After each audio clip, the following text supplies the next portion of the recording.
Wilson Auto Repair. And have you ever had a situation where the brakes don't work right on your car and you're trying to figure out what's going on, but you know that when you're trying to stop, it really doesn't stop very well? And usually that's related to the power brake booster, which is this part right here. So this particular car has that exact problem. When it comes up to a light at a very slow pace stop and you push on the brake pedal, it doesn't stop well. It stops, but you have to push real hard on that brake pedal to make it stop well. So we're going to talk about today how we go about figuring out what's causing that problem. And we're going to identify a lot of the parts that we are going to look at. And then we are going to go back and show you what we worked up as a solution and how we make that work. So let's talk about some of the parts that we're going to be working with today. And I want you to know what they are and what they look like. This is the braking mechanism that applies brake fluid pressure to your wheels. This is the brake booster, and it is probably going to end up being part of the problem or the culprit in this instance. And this is the master cylinder. Now the difference is the brake booster attaches to your brake pedal, but all it does is give you that extra push or power to make the brakes work well, whereas the master cylinder actually does the work. Now how does it do the work? Well, it applies hydraulic pressure through these lines, meaning that it pushes fluid through at a very high pressure rate and forces the wheel brakes to work and stop your car. So we got brake booster, we got brake master cylinder. Now over here we have a vacuum source that comes from the engine running that attaches to the brake mass booster, and that vacuum is what makes the brake booster work. So we have to have an adequate amount of vacuum coming out of the engine going to the brake booster in order for it to work properly. And that number is about 16 to 18 inches of vacuum. They express that in HG, but it's basically 16 to 18 inches. So the very first thing we're going to do, once we've done a couple other simple tests, is we're going to use this vacuum gauge right here. And you can see that it is incremental here to about this point is 15 inches, and that's 20 inches. So we want that vacuum reading to be more towards the 20-inch mark and not under the 15-inch mark. And we're going to test that vacuum to see if the engine's able to produce enough vacuum when it's sitting here idling, because that's when the problem occurs. You don't really notice your brake's not working well when you're going kind of fast. So we want to be thorough when we're doing all this, because when we come up to the end and want to know what the answer is, we want to know if everything's working properly. So the very first, very simplest test is to make sure that every one of the wheels on this car will stop rolling if you put your foot on the brake. That way we know that it's not an issue where one wheel's stopping or another one's not. So here's an example. I'm going to spin this wheel right here with my foot, and he's going to put his foot on the brake, and you can see that it stops it. Now if you put your foot on the brake and hold it, you can see I can't turn that wheel. So I've already done this on all these wheels, and I know that each one of these wheels will lock up when he puts his foot on the brake. So that's a very simple test, but it's one that you need to do right away to make sure, because I've run into issues or situations where one wheel doesn't stop very well, and that needs to be corrected before you move forward. The other thing that you have to check is to make sure that the brake pedal feels good. So you can see the height of that brake pedal, and when you put your foot on the brake and gently apply it, you can see right there that he's only going down about maybe 20% of the total travel of that brake pedal. If it feels funny, if it doesn't feel like it's engaging, or it has kind of a less than firm feel, then there's probably an issue in the hydraulic system, meaning that you need to bleed the brakes next until you get what we call a very firm pedal. Lots of people think that when you get very close to the floor, that's normal, but really you should be stopping when the pedal is pretty close to the top with very little movement of your foot before you feel the gauge or the brakes engage. Okay, now we're going to do a vacuum test. That means that we're going to check to see how much engine vacuum is available for the brake booster that we looked at earlier. On every engine, there's usually a port that has what we call manifold vacuum. That means that once the engine starts, there's always vacuum at that port. In this particular case, it's right here on the side of this middle carburetor. In other cases, you'll notice that there will be a nipple sticking up on the intake manifold someplace, which is this part right here. This is the intake that connects where the carburetors attach, and then it attaches to the head. So it's kind of hard to see it, but this piece right here is the intake manifold, and that's where the vacuum's available for the brake booster on most cars. In this case, it's at the carburetor over here. And you can see that we attach the vacuum gauge to the vacuum line going to the engine, and we're going to start the engine and observe the vacuum to see if we have enough vacuum here for the brake booster to operate normally. So I'm going to move over to this side, and I'll get my trusty helper Daniel to start it.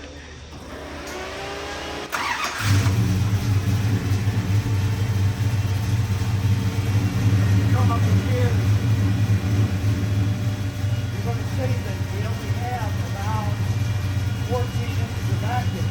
Now watch when I grab this motor on how the vacuum rises.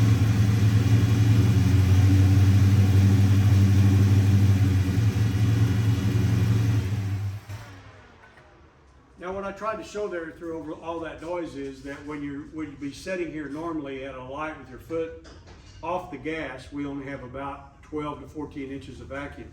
But once we pull the throttle open and raise up the RPMs on the engine, we get about 18 to 20 inches of vacuum. So the engine provides vacuum, but not when we need it. We need it at idle when we're sitting still. Now another thing you need to check is the brake fluid level. The brake fluid is the liquid that goes in this master cylinder and is distributed to each of the wheels, and if there's not enough in there, obviously we would have a problem. So basically on this one, and most all of them are just like this, it has a wire over the top of the brake cap, and you have to put a screwdriver in here like this, give it a little bit of a yank, and you can see that comes off, and then this cap will lift off pretty normally. This one doesn't seem to be wanting to do that, but they get stuck on there. There it goes.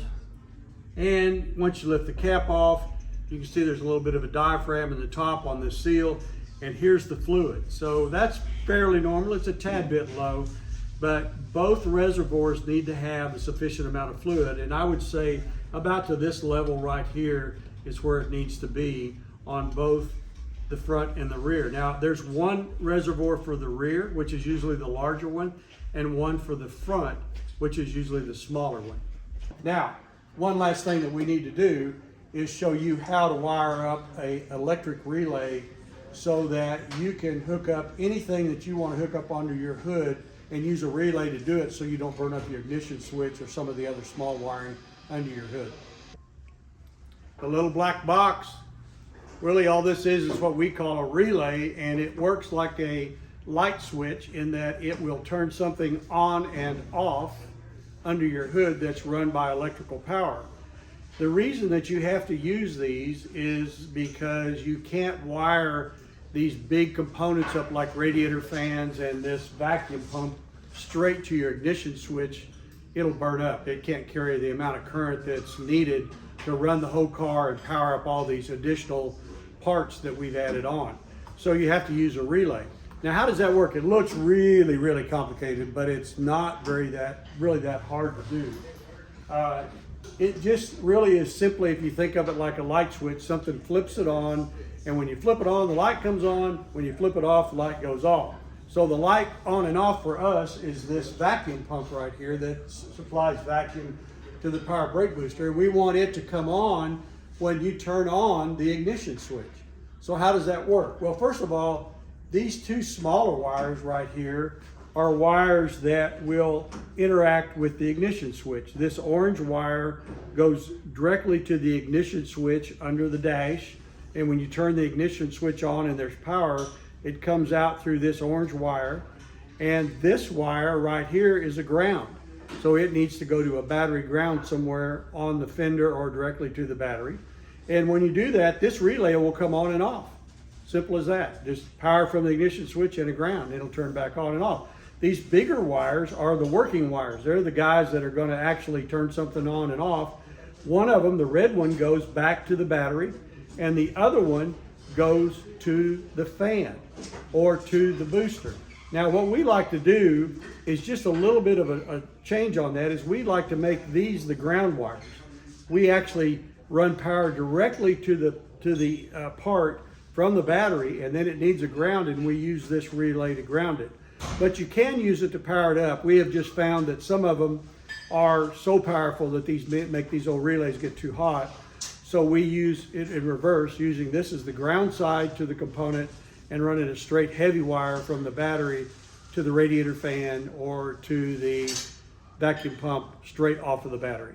So we've pretty well established the problem is that we don't have enough vacuum going to this old brake booster right here for it to do its job and give you what we used to refer to as power brakes, which is pretty normal on all cars nowadays. So to correct that, there's really nothing you can do to change the engine because of the way that it was built for performance. But there is a way that you can add more vacuum, and that's to add a vacuum pump. So you can see right here, we have added this pump right here that is electrically powered up off of the battery when the key comes on, and this reservoir right here that holds extra vacuum to supply vacuum to the brake booster over there when the engine's running. It also tees into the engine, so the engine can also provide vacuum as it has vacuum to provide. So what we do is wire this up such that when you turn your key on, the pump comes on and the vacuum tank fills up, and you can see on this, if you want to put a little picture on there, that the gauge shows that we have 20 inches of vacuum right here, which is what we need to make those brakes work. And you can see that we have plumbed up all the way across. Now we did it a little bit different on this to try to make it look nice, and we took all of our vacuum lines and put them under the fender so they don't hang out here, and then run them around behind the engine and over to the brake booster. Once we do all that, then we start it back up and check our brakes to make sure that they work. The funny thing about this is that it didn't work. And what we determined was that brake booster is all so bad, and the way we understood that was that when you put your foot on the brake pedal and you've got 20 inches of vacuum here, it only should decrease by about 2 inches. So it should have gone down to about 18 inches, but in this case it dropped down to 6. So we know that not only does it not get enough vacuum, we also know that little rascal over there is not any good. So we've ordered another brake booster to fix that. We've already installed this. We've already put in the pump. Everything's all plumbed in. All we need to do now is get a new brake booster on there, and this car should, as they say in the advertisement, stop on a dime. So I get a lot of questions about what type of brake fluid to use. We use DOT 3. This one's made by Johnson's. We buy it by the case at the parts store, but you can get this at Napa or any of the places. Be sure that you get the DOT 3. I think DOT 4 is a purely synthetic and is not the correct one for these cars. So get DOT 3 brake fluid for your power brake system on your classic car. Now here's a tip on the brake hose. A lot of people use straight vacuum hose back to the brake booster. That's not the appropriate thing to do. You need to use vacuum brake hose. It is a tougher hose. It won't collapse under all that vacuum. It's not as susceptible to the oil and the grease and the dirt. It gets soft, and it's really a thing that the government required, and it has a DOT rating actually on this hose. It's so important that you use this. Please use vacuum brake hose and not vacuum hose for your booster. Now, if you want just a relay, you can probably buy these at any parts store, Napa, AutoZone, any of those. They could sell you just a relay with a pigtail, maybe not as long as these wires, but you can get it. And actually, on most of the relays, there's a little wiring diagram on the top if you'd like to read that and check it out, or you can just look at what I showed you and figure out if you want to hook yours up ground side or hot side, and you can wire it up without any problem, or you can contact us and we'll be happy to help you with that over the phone. Now here's the last thing I'd recommend is some sort of fuse on the component itself, and we use these resettable, we call them circuit breakers. They are like fuses, but when they get hot they turn off. As soon as they cool off they turn back on. And like on a radiator fan or something like that, it's kind of a good idea. So if you're in traffic, you're not going to have to stop and find a fuse to fix your radiator fan, so you can keep your car running cool. So if you need some help with this, if you need some help identifying these parts, if you need to review some of the things that we looked at, we have this available for you. And all you have to do is email us, wilsonautorepair@gmail.com, or you can go in to our YouTube video program, and you can hit subscribe, and we'll send you one that way. And that'll help you understand how to fix your power brakes if you don't have a good power brake system. I'm Barry Wilson with Wilson Auto Repair. Join us at wilsonauto.com or on my YouTube site, and enjoy some of the videos that we've actually put up there to try to help you with your car.